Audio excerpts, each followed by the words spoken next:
నమస్తే, welcome to our channel. ప్రముఖ ఆధ్యాత్మికవేత్త, ఆస్ట్రాలజర్ అనంత్ కుమార్ శర్మ గారు ఉన్నారు. వారితో మాట్లాడదాం. నమస్తే అండి. ఓం గం గణపతే నమః. ఈ మధ్య కాలంలో మొబైల్ ఫోన్స్ వచ్చాక అందరికీ జ్ఞాపక శక్తి తగ్గిపోతుందండి, పెద్దవాళ్ళకి కానీ పిల్లలకి కానీ. బట్ మనకి కొంచెం అటు ఇటు ఉన్నా పర్వాలేదు.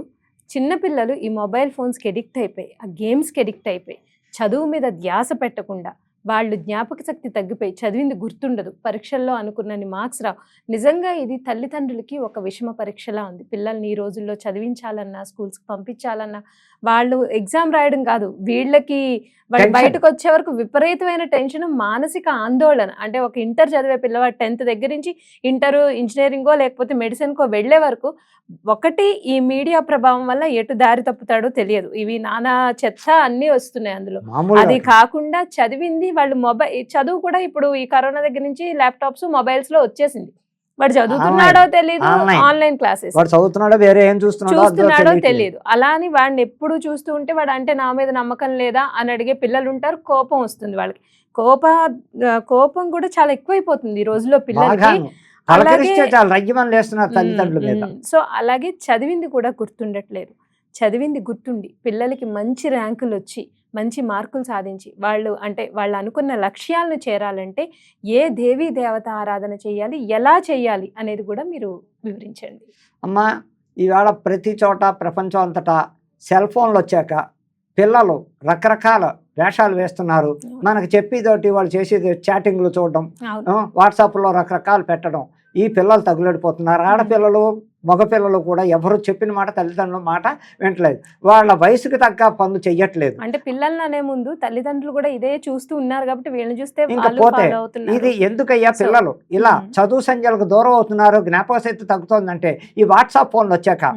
దీనివల్ల తల్లిదండ్రులు అదే పని చేస్తున్నారు. ఇళ్లలో కూర్చుని ఖాళీ దొరికితే వాళ్ళు కూడా ఇంట్లో వాట్సాప్లు చూసుకుంటూ కూర్చుంటూ పిల్లలు పట్టించుకోకపోవడం, బయటికి వెళ్ళారో తెలియదు, ఇంట్లోకి ఎవరైనా వచ్చారో లేదో తెలియకుండా అదే చేసలో కూర్చుని వీళ్ళు కూడా చేసుకోవడం వల్ల పిల్లలకి అనర్థాలు పెరిగిపోతున్నాయి ప్రతి ఇంట్లో.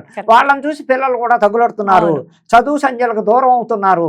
చదువుకోవడం మందమార్పు ఎక్కువైపోతుంది. ఒకవేళ చదువున ఇదో కాసేపు దీంతో వాట్సాప్లో ఆడుకోవడం, అవన్నీ చూడడం, అవి చూశాకే వీళ్ళు పరీక్షకి వెళ్తే అక్కడికి వెళ్ళాక జ్ఞాపకశక్తి వలన అక్కడ ఫెయిల్యూర్ అవడం, ఇవన్నీ జరుగుతున్నాయి. ఇవన్నీ జరగకుండా ఉండడానికి ఎవరిని పూజిస్తే, ఏ దైవారాధన చేస్తే ఎక్కువగా ఈ మనకి జ్ఞాపక శక్తి వచ్చి చదువులో పైకి రావడానికి, ఇంట్లో తల్లిదండ్రులు కూడా మారడానికి ఏ దైవారాధన చేయాలంటే ప్రతి గురువారం మేధాదక్షిణామూర్తిని ప్రతి గురువారం, అందులో గురు పుష్యయోగం అనేది వస్తూ ఉంటుంది మధ్యలో. పుష్యమి నాడు వస్తూ ఉంటాయి. ఒక్కరోజు గురువారం నాడు గురు పుష్యయోగం నాడు వచ్చినప్పుడు కూడా చాలా ఎక్కువగా మేధాదక్షిణామూర్తిని కొలవడం వలన, ఆయన నమ్ముకోవడం వలన, ఆయన స్తోత్రాలు పఠించడం వలన మేధాదక్షిణామూర్తి చాలా పవర్ఫుల్.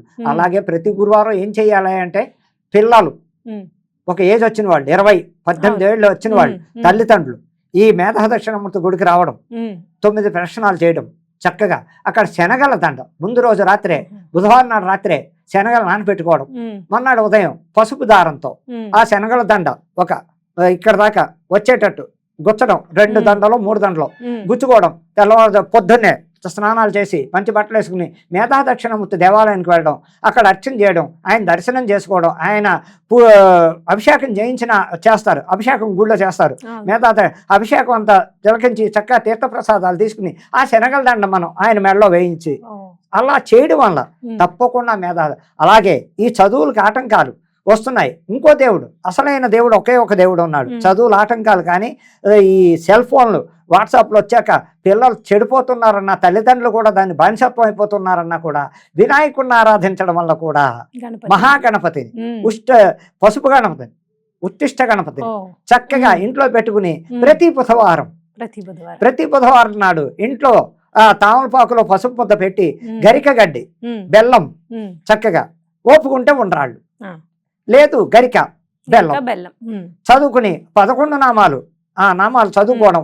అలా చేస్తున్న వినాయకుడు కూడా శ్రద్ధాభక్తులు ఇచ్చి చదువునిచ్చి మనసు మార్చి వీళ్ళకి మంచి దారిలో పెట్టడం, వినాయకుడిని ఆరాధించడంలో కూడా చదువు సంధ్య లేని వాళ్ళకి ఈ వాట్సాప్లో ఆడుకోవడాలు తగ్గడానికి, జ్ఞాపకశక్తి పెరగాలంటే వినాయకుడిని కూడా ప్రతి బుధవారం చక్కగా ఆ బుధవారం వినాయకుడి గుడికి వెళ్ళడం, ఇంట్లోనే కాకలే గరికా బెల్లం పట్టుకెడితే చాలు, కొబ్బరికాయ, ఆ వినాయకుడి గుళ్ళో వాళ్ళ పేరుని అర్చన చేయించండి, గోత్రనామాలు చెప్పి అలా చేయించడం వల్ల కూడా ఇవన్నీ తగ్గి భక్తి పెరిగి ఆ వినాయకుడు వాళ్ళ మనసులోకి ఈ దక్షిణామూర్తి వాళ్ళకి మైండ్లోకి వెళ్ళి దారి మళ్ళించి చదువు మీద భక్తి శ్రద్ధలు పెరిగి, అలాగే తల్లిదండ్రులు కూడా కొంచెం తగ్గుముఖం బట్టి అయ్యో మన వల్లనే నా పిల్లలు చెడిపోతున్నారు, మనం ఇంత వయసు వచ్చిన 40-50 ఏళ్ళు వచ్చినా మనకేమిటిదే ఆలోచించుకున్న ఆ తల్లిదండ్రులు కూడా సెల్ ఫోన్లు తగ్గించుకుంటే, వాట్సాప్లు తగ్గించుకుంటే, వాళ్ళు కూడా వీడియో గేమ్స్ అని ఎవరైనా సరే ఇది తగ్గించుకోవడం వలన చాలా ముందడుగు వేయడానికి ప్రపంచంలో వచ్చిన జబ్బు ఏంటయ్యా అంటే వాళ్ళ ప్రతిదానికి వాట్సాప్ వాట్సాప్ వాట్సాప్.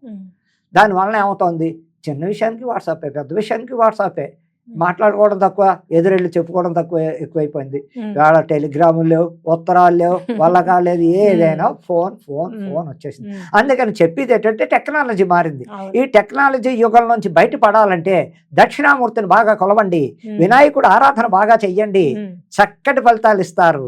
అలాగే ఇంకా పోతే ఏ రకాలుగా మనం ఏ దేవుణ్ణి ఆరాధించాలన్నా ఫస్ట్ దైవభక్తి విపరీతంగా ఉండాలి, మనసులో నిష్ఠభక్తులతోటి వెళ్ళాలి.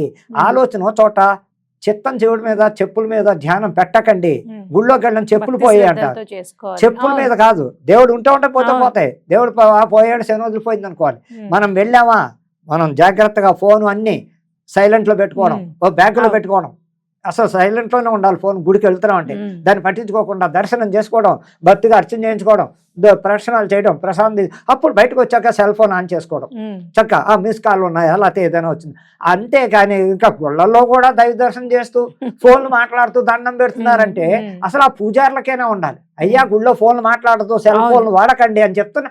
వాళ్ళు బోట్లు పెడుతున్నారు గుళ్ళో, సెల్ ఫోన్ వాడకండి అని అన్నా కూడా ఈ ప్రజల్లో మార్పు రాకుండా మెల్ల విరిగిపోయి ఇలా పెట్టుకుంటూ బండి మీద పెడుతూ ఇలా పెడుతూ ఆఖరికి ట్రాఫిక్ లో ఉంటామో పోతామని ఆలోచించకుండా వాళ్ళు అలా ప్రవర్తిస్తున్నారంటే పోలీసులు కొద్ది రోజులు దీనికి క్లాస్ పీకారు. సెల్ ఫోన్ మాట్లాడుతూ డ్రైవ్ చేసిన వాళ్ళని అరెస్ట్ చేస్తామని, అది నెలలు కూడా పాటించలేదు, గవర్నమెంట్ కూడా యాక్షన్ తీసుకోవట్లేదు. వాళ్ళు అలా ట్రాఫిక్ లో మాట్లాడుకుంటూనే వెళ్ళిపోతున్నారు, చక్కగా వాళ్ళు ఇచ్చేస్తూనే ఉన్నారు. కానీ ఈ సెల్ ఫోన్ వల్లమ్మా డేంజర్ లో పడుతున్నారు ప్రభుత్వం, యాక్సిడెంట్లు అవుతున్నాయి, చాలా భయంకరంగా ఉంటుంది. ఫోన్ మీకు అర్జెంటే, ఫోన్ నేను కాతాను అర్జెంట్ ఫోన్ పక్క కాగు చక్కగా మాట్లాడి నేను మళ్ళీ మాట్లాడతాను డ్రైవింగ్ లో ఉన్నా. అలా చేసుకోవడం దైవభక్తి దక్షిణామూర్తిని వినాయకుడిని బాగా ఆరాధించి చక్కటి ఫలితాలు రావడానికి ఈ వాట్సాప్ ఫోన్ తగ్గించండి. అన్నిటికీ గుడికి వెళ్ళినప్పుడు మనం చక్కగా వెళ్ళండి, ఏ ధ్యాస పెట్టుకోవద్దు, ఏ ధ్యాస పెట్టుకోకూడదు.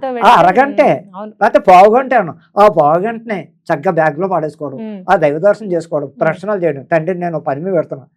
అలాగే చదివింది గుర్తుండాలన్న మేధా దక్షిణామూర్తి మేధస్నిస్తారు. సో కాబట్టి అటువంటి మేధా దక్షిణామూర్తి ఆరాధన, గణపతి ఆరాధన ఎలా చేయాలనేది చాలా చక్కగా వివరించారండి. ధన్యవాదాలు.